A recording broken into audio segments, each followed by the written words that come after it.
누구의 생각? 성령의 생각, 나의 생각. 자, 한번 물어봅시다. 요즘 제가 계속 느껴지는 거는 저를 위해서 요즘 기도를 많이 하시는 것 같아요.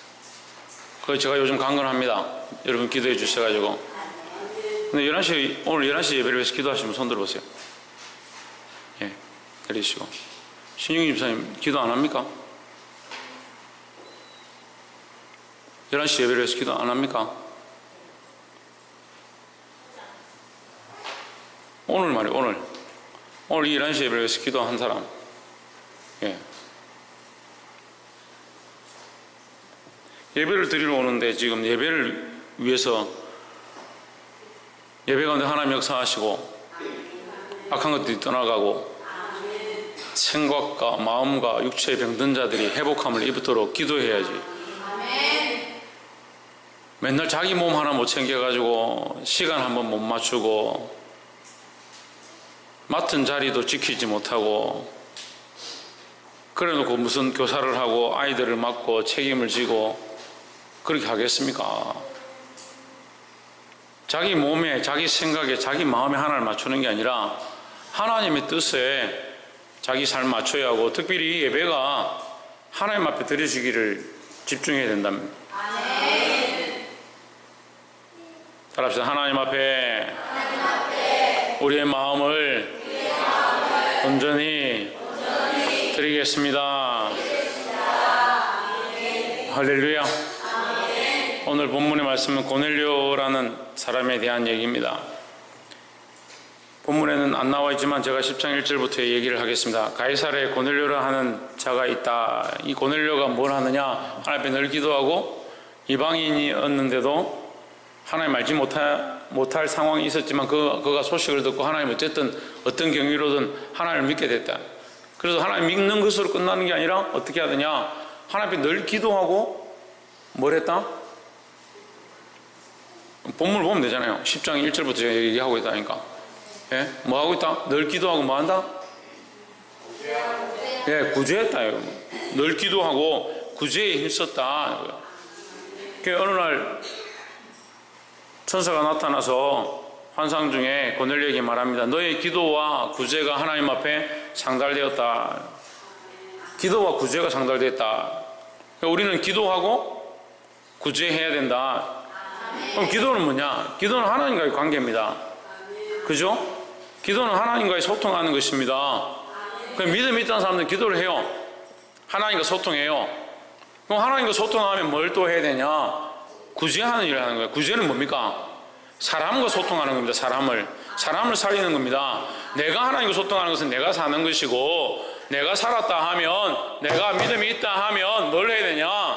영혼을 살리고 사람을 살리고 연약한 자를 일으키는 일들을 해야 된다는 거죠. 자기 몸을 못 일으키는데 무슨 연약한 자를 일으킵니까? 늘 생각하기를 나는 연약하다, 나는 힘이 들다, 나는 바쁘다, 나는 어렵다. 왜 이렇게 삶이 버겁노? 자식들 키우기도 힘들고 돈 벌기도 힘들고 내 몸 하나 간수하는 것도 힘들고 생각이 항상 그러면서 나는 하나님을 가장 사랑합니다. 하나님밖에 없습니다. 그게 무슨 고백이에요? 이게 뭐 앞뒤 안 맞는 고백이에요. 하나님밖에 없습니다 하는 사람이 항상 자기 몸에 매이고 자기 삶에 매이고 자기 가족에 매이고, 그게 성령의 생각과 나의 생각이 따로 있는 거예요. 성령이 이끌리시기를 주의 이름으로 축복합니다. 그래서 그 기도가 응답되었다는 소리를 들었는데 뭐라고 하냐면, 이 건너가서 베드로라는 사람을 찾아가라. 그래서 하인 2명을 보냅니다. 보는데 오늘 본문에 이제 나오는 거죠.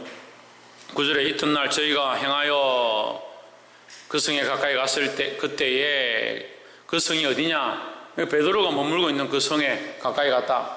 그 2명을 보냈다는 거예요. 고넬료가 자기 하인 2명을 보냈다는 거예요. 베드로가 기도하려고 지붕에 올라가니 그 시각은 제6시더라. 마침 그들이 올 때쯤에 베드로는 어디 갔느냐? 기도하러 올라갔다는 거예요. 이게 하나님의 역사고 간섭인 거예요. 우리는요, 기도할 때 어떤 기도를 해야 되냐면, 하나님 이렇게 되게 해주십시오, 저렇게 되게 해주십시오 기도하는 것도 필요하지만, 특별히 뭐가 필요하냐? 하나님이 이 일 가운데 간섭하여 주시옵소서 기도해야 돼요. 우리가 가정을 위해서 기도하면요, 가정을 위해서 기도하면 기도하는 방법들이 뭐냐면 우리 가정에 뭘 주십시오, 재물을 주십시오, 돈을 주십시오, 자식들이 잘 되게 해주십시오. 그런 기도도 필요하지만 어떻게 해야 되냐? 이 자식에게, 이 자녀에게 하나님 간섭하여 주십시오. 하나님 이 사업 가운데, 이 일 가운데 하나님께서 간섭하여 주십시오. 그러니까 하나님 간섭하셔야 되는 거예요. 우리가 아무리 생각을 잘하고요, 우리가 아무리 좋은 방법들을 꺼내도 그건 우리 생각이죠.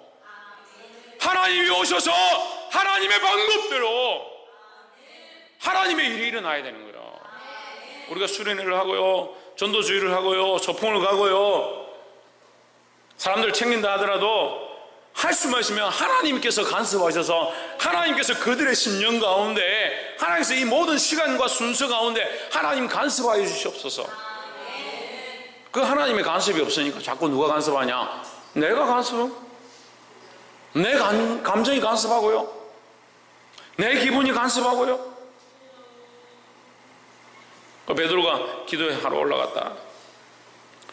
이방인 그 고넬료를 살리기 위하여, 그 가정을 위하여 그들 가운데 성령께서 찾아가셨고 그들이 그 말씀에 순종해서 2명을 보냈다. 우리 첫 번째 나누고 싶은 것은 이 고넬료는 성령의 부르심에 즉시 응답했다라는 거죠. 그래서 보내라 하니까 바로 보내는 겁니다. 바로 찾아가라니까 바로 찾아간 겁니다. 두말하지 않는 거죠. 아무 말도 하지 않고 무조건 순종했다는 거죠. 좀 교회 안에 순종이 좀 있으면 좋겠어요. 순종이. 말씀을 들어도 순종 안 하고요, 목사님이 가르쳐줘도 순종 안 하고요.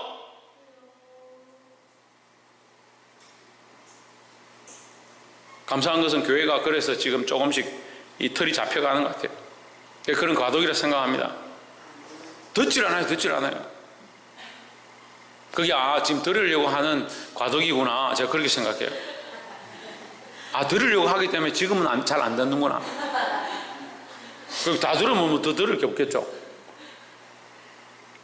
왜 부딪힘이 일어나고 다툼이 일어나고 트러블이 생기느냐? 들으려고 하는구나. 하나님의 음성 앞에 순종해야 하고, 하나님 세우신 건의 앞에 순종해야 하고, 하나님께서 교회를 세우실 때 머리로 그리스도를 주셨으니 그리스도에게 순종해야 하고, 그 그리스도의 이름으로 세워진 자에게 순종해야 하고, 가르치는 자에게 순종해야 하고, 교사들에게 순종해야 하고, 이 순종이 교회 안에 흘러가야 된다는 거예요.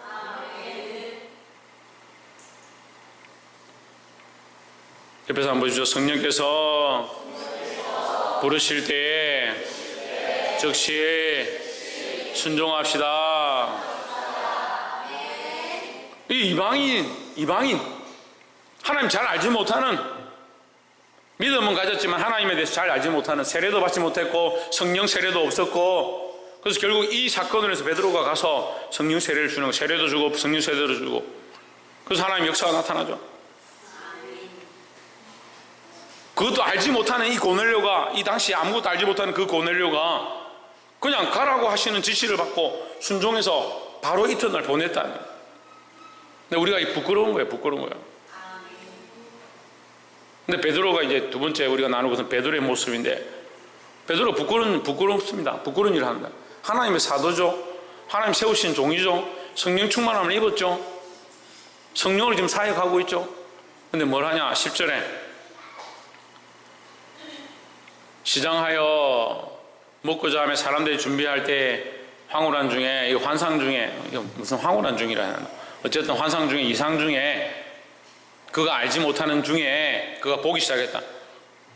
실제로 보는지 환상을 보는지 알 수 없는 그런 비몽사몽 간에 그가 보았다. 11절, 하늘이 열리며 한 그릇이 내려오는 것을 보니 큰 보자기 같고 내 길을 메어 땅에 들이었더라. 보자기를, 네모난 보자기에 내 기퉁이를 묶어서 그것을 땅에 내렸다. 12절에 그것이 어디서 내려왔다? 말씀 보고 있네요. 어디서 내려왔다? 요한이 어디서 내려왔다? 뭐가? 보자기가 내려왔다. 그 보자기 안에 뭐가 있었습니까? 진승이 뭐가 있었다? 뭐가 있었다? 그 안에는 읽어봅시다. 시작. 땅에 땅에 있는 각종 네 발 가진 짐승과 기는 것과 공중에 나는 것들이 있더라. 기는 것과 나는 것, 네 발 가진 짐승, 그게 부정한 것들이죠. 이스라엘 백성들이 부정하다 했던, 하나님께서 부정하다고 함부로 먹지 마라, 택한 선민들은 함부로 먹지 말라고 했던 것들, 이것을 영적인 시각으로 보면 하나님께서 선택하신 것과 선택하지 않은 것들, 하나님의 백성과 하나님의 백성이 아닌 것들, 좀 더 여기 본문에 맞춰서 보면 이스라엘 백성과 이방인들이라는 거예요. 이방인들 부정하니까 가까이 하지 않는 겁니다. 가까이 하지 않아야 될 그런 사람들. 근데 이 베드로에게 뭐라고 하냐? 13절에 또 소리가 있으되 베드로야 일어나 잡아먹으라. 잡아먹으라는 것은 사람을 잡아먹으라 뭐 그런 의미가 아니고요, 이것을 먹으라. 그럼 먹으면 뭐요? 나의 것이 된다는 거죠. 그러면 이 이방인을 먹으라는 뜻이 아니라 이방인을 나의 것이 되게 하라. 그죠? 이것은 하나님의 관점에서 보면 이 이방인을 하나님의 백성 되게 하라 이 말이에요. 그래서 이 복음이 믿는 자들에게만, 이 이스라엘 유대 백성에게만 전할 것이 아니고 이방인에게도 네가 거리낌 없이 전해야 하고, 특별히 더 나아가서 뭐냐? 성령의 은혜가, 성령의 역사가 이방인에도 있을 것이다 하라는 거죠. 14절에 베드로가 이르되 주여 그럴 수 없나이다. 속되고 깨끗하지 아니한 것을 내가 결코 먹지 아니하였나이다 했습니다. 베드로가 뭐라 합니까?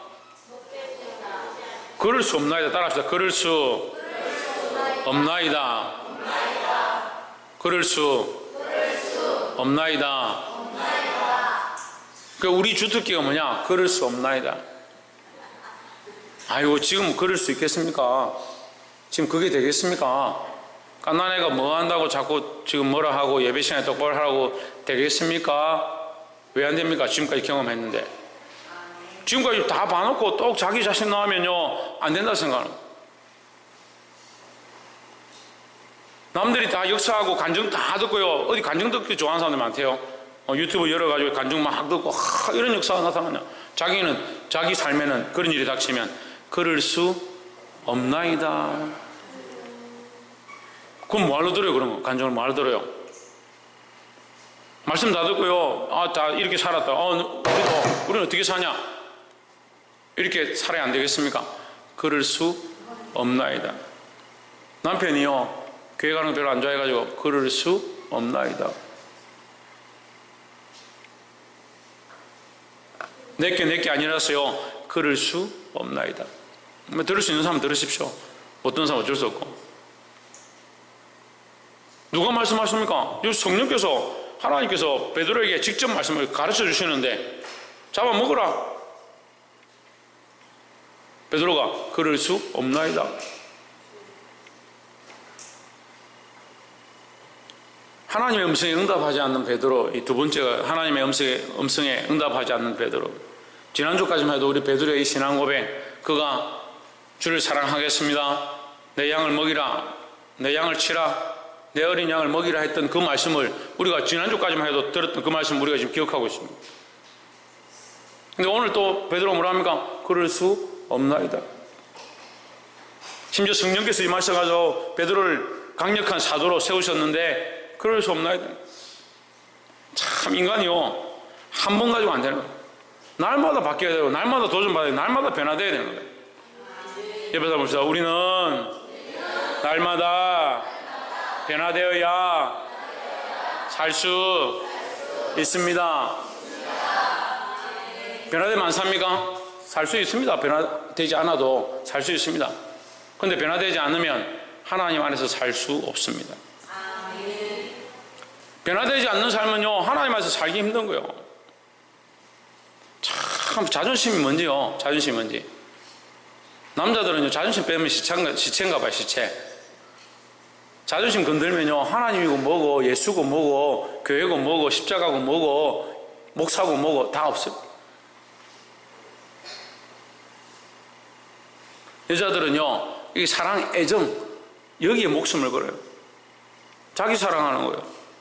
자기 자식 사랑하는 거, 자기 남편 사랑하는 거, 자기 아내 사랑하는 거, 아니 여자니까 남편이밖에 사랑하는 거, 그 사랑을 건들면요 남편에 대해서 책망하든지 자식에 대해서 건들든지요 자기 자신에 대해서 건들면 견디지 못해요.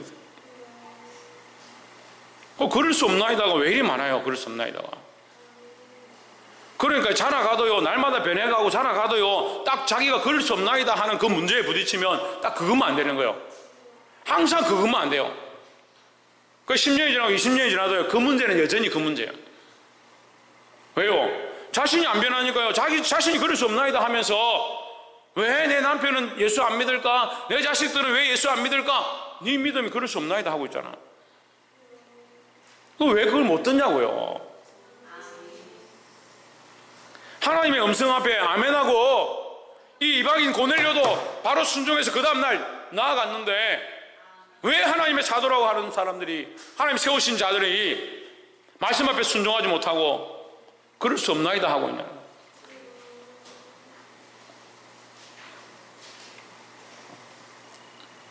볼 수 있기를 주의 이름으로 축복합니다. 15절에 또 두 번째 소리 있으되 하나님께서 깨끗하게 하신 것을 내가 속되다 하지 말라 하더라 했습니다. 하나님께서 온전하다 한 것을 내가 아니다 할 필요가 있느냐. 하나님께서 된다 하면 그렇게 순종하면 되고 하나님 가지 말라면 안 가면 되고요. 하나님 서라 하면 서고 하나님 가라 하면 가고 말씀에 의지하여 그물을 던지고 믿음으로 살아야 돼요. 믿음으로. 우리 오른손을 듭시다. 오른손을 들어보십시오. 믿음으로 순종합시다. 뭘 순종합니까? 왜 말씀에 순종하죠. 말씀에. 내 감정과 내 생각에 순종하는 것이 아니라 믿음으로 하나님 말씀에 순종하는 거예요. 홍주는 뭐라고? 김태현 집사님 뭐라고? 신성경 말하고 서건태 말하고 목소리 크기 따라서 보니까 순종 안 하네. 박성희 뭐라고? 박이상 뭐라고? 딱 들었다. 박창조 뭐라고? 저기 봐라. 저렇게 순종을 잘 안 하지. 박근도 뭐라고? 전세요 뭐라고? 이진우 뭐라고? 믿음이 있어야 뭘 얘기를 하지. 믿음으로 하나님 말씀에 순종하라고요. 믿음으로 하나님 말씀에 순종하라고. 하나님 말씀을 듣고 어떻게 될지 안 될 것 같고 어렵고 불가능하고 보이지 않지만 그럼 뭐가 필요하냐? 믿음으로. 믿음이 뭡니까? 보이지 않지만 할 수 없지만 자존심 상하지만 답답하지만 믿음으로 하나님께서 하실 것들 믿는 거요. 믿음으로 말씀에 순종해야 합니다. 오늘 이 성령의 음성에 하나님의 음성에 응답하지 않는 이 베드로를 본받지 말고 오히려 이 고넬로가 하나님 음성에 즉시 대답했던 것처럼 하나님 음성에 즉시 응답하는 저와 여러분 되기를 주의 이름으로 축복합니다. 마지막 세 번째로 16절에 이런 일이 세 번 있었느 그 그릇이 곧 하늘로 올리워 가니라. 세 번이나 있었는데도 안 먹었다, 안 잡아먹었다. 17절에 베드로가 본 바와 환상이 무슨 뜻인지 속으로 의아해 하더니 마침 고넬료가 보낸 사람들이 시몬의 집을 찾아 문 밖에 서서, 시몬이 베드로니까 베드로의 집에 문 밖에 서서 베드로를 찾는 겁니다.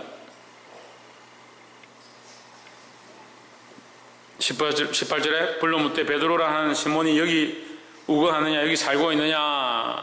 19절에 베드로가 그 환상에 대하여 생각할 때 성령께서 그에게 말씀하시되 두 사람이 너를 찾으니. 20절 일어나, 따라 읽읍시다. 같이 읽읍시다. 시작. 일어나 내려가 의심하지 말고 함께 가라. 내가 그들을 보내었느니라 하시니 했습니다. 누가 보냈다? 예, 성령께서 보냈다. 하나님께서 보냈다. 그러니까 이 말에 베드로가 어떻게 하냐. 21절에 베드로가 내려가 그 사람들을 보고 이르되 내가 곧 너희가 찾는 사람인데 너희가 무슨 일로 왔느냐. 22절 저희가 대답하되 백부장 고넬료는 의인이요 하나님을 경외하는 사람이라 유대 온 족속이 칭찬하더니 그가 거룩한 천사의 지시를 받아 23절 당신을 그 집으로 청하여 말을 들으려 하느니라 한데 23절 봅시다. 베드로가 불러 들려와서 유숙하게 하니라. 이튿날 일어나 그들과 함께 갈새했습니다. 그들과 함께 갔다. 처음 보는 사람들한테, 처음 보는, 지금처럼 뭐 치안이나 경비가 잘 되어 있는 것도 아니고 처음 보는 낯선 사람이 가자 하는데 따라갔다. 왜 따라갔습니까? 네, 성령의 음성에 순종했다는 거죠. 여러분 돌이켜야 합니다. 생각을 바꾸어야 합니다.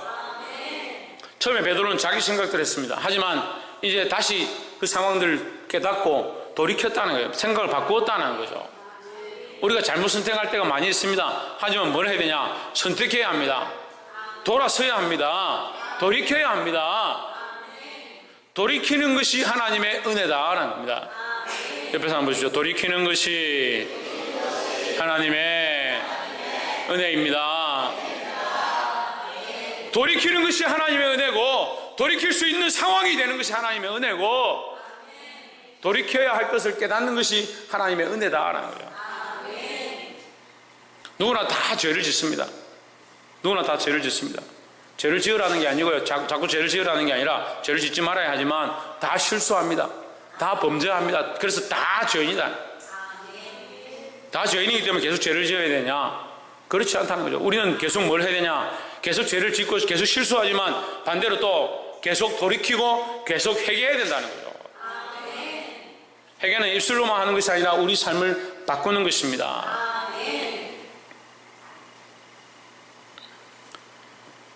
에베소서 4장 13절에 믿는 것과 아는 것에 하나가 되라. 믿는 것과 아는 것. 우리가 믿습니다. 우리가 하나님을 믿습니다. 그런데 알기는 세상의 것들을 많이 압니다. 그걸 실제 삶에 가면요, 어떤 문제가 생기면 하나님하고 관계가 없고 자기 방법으로 해결합니다. 왜 그럴까요? 믿는 것과 아는 것이 따로 노니까 그런 거예요. 하나님 믿긴 믿는데 실제 아는 일들은 지식으로 가지고 있는 겁니다. 세상에서 배운 겁니다. 세상의 윤리와 도덕과 간섭과 세상의 규례를 따르는 겁니다. 우리는 뭘 배워야 되냐? 하나님의 말씀을 배웠습니다. 그럼 세상의 이 삶을, 이 아는 것들을 뭐로 바꾸냐? 말씀으로 적용해 나가야 된다는 거예요. 오늘 이 베드로가 자기 지식 속에 이방인들, 부정한 음식들 먹을 수 없다. 나는 이런 거 안 먹는다. 정해놨습니다. 하지만 하나님께서 잡아 먹으라. 하나님께서 허락하셨다. 이방인을 너에게 열어주셨다. 라고 할 때에 처음에 거절했지만 결국 돌이켜서 나아갔습니다. 여러분 돌이켜서 순종해야 합니다. 오늘 이 말씀을 들은 대로 여러분 순종하는 자들이 되시기를 주의 이름으로 축복합니다. 그래서 우리가 믿는다고 하는 믿음이 그냥 믿는 것으로 끝나는 것이 아니라 실제로 아는 삶, 실제로 살아가는 삶이 이 믿음과 연관되어지고 믿음과 연결되어지고 실제로 우리의 삶이 믿음의 삶이 되기를 주의 이름으로 축복합니다. 그래서 나의 생각은 내려놓고 성령의 생각 앞에 삶을 드릴 수 있는 저와 여러분 되시기를 주의 이름으로 축복합니다. 기도하겠습니다.